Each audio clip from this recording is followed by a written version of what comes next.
brothers and sisters, hari ikintu nshaka kuvuga kuri iyi kese ya Gafaranga. Hari abantu bari gushaka ngo nyivuge ariko reka mvuge ikintu kimwe. Biriya bintu batangaje niba koko Gafaranga ari kuri kesi ivuga ngo ni hohotera, ngo yakoze ihohotera rishingiye ku gitsina kandi bikaba ari umugore we. Ikesi kabiri hariya, my brothers, my sisters, mbabwiza ukuri ko hari andi makuru ari behind twaba tutazi.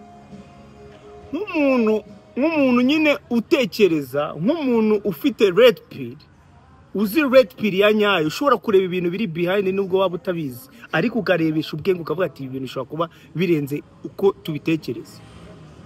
Ikintu nababwira ni kimwe, nta mugabo n'umwe ku isi njyewe nzi babaho. Ndabizi abakobwa baraza ngo Muchoma barari uwanjye nuko nguko, birashoboka, ariko nawe ubifite mu ruhare. Nta mugabo n'umwe ujya guhagarara gufata umwanzuro wo gushaka umugore, umukobwa, akiyemeza kubana nawe, akaramata, akiyemeza gukora ubukwe, akiyemeza kugira commitment y'uwo mukobwa, bakabana mu nzu, uwo mugabo adakunda uwo mukobwa.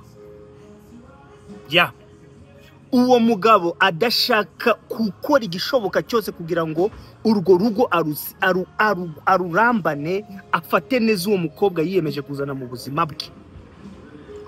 Majorities bikunda kubaho iyo binaniranye, iyo umugore ari we udashobotse, bikarangira umugabo nawe bimunaniye kugira inshingano. Kandi nta mugabo ugira inshingano adashobora gukontorora umugore yashatse. Ako kana cyo nshatse kukubwira rero, niba hariho kesi ivuga ngo ngo umugabo ngo ahohotera, ngo ihohotera rishingiye ku gitsina kandi ari umugore wawe, haba harimo akenshi na kenshi naje gusanga haba harimo ibibazo by'imitungo. Guys, niyo reality iriho. A majority of cases ziza mu miryango y'abakire, mu miryango ifite amasambu, mu miryango ifite amazu, ama etage, kugira ngo abantu bagabane, kugira ngo umuntu agenda afite buri kintu. Umwe afite ikintu n'undi afite ikintu. Akenshi izo keze zikremengwa n'abagore kubera icyo kibazo, icyo kintu. Ntabwo ndi gushaka kuvugira Gafaranga, ariko icyo nshaka kubabwira, hari ibindi bintu tutazi biri inyuma cyane, nta kubwira nawe utamenya, udashobora no gucira urubanza.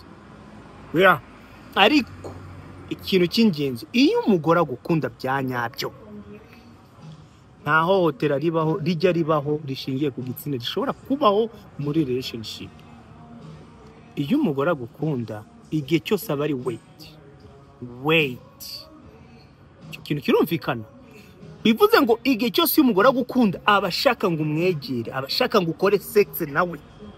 Iyo hagema ko gakese ngo hariho ngo ihohotera rishingiye ku gitsina ku mugore wawe wishakiye, urwo rugo ni sikamu, umukobwa bagusikaminga, nta rukundo ruba ruri aho ngaho burundu. Ntabwo umukobwa bagukunda. Mburi umukobwa iyo agukunda byanyabyo niyo waba warananiranye. Imagine ko umugore stira bagukunda bakwiyumvamo no mu gitanda, none niko rwego umugore ateye. So rero iyo kesi iramutse iriho, je nkumva iyo kesi nahise ngira ubwo ndavuga ati kesi ishobora kubirenze, irenze kutumvikana, hari izindi tageti zihari.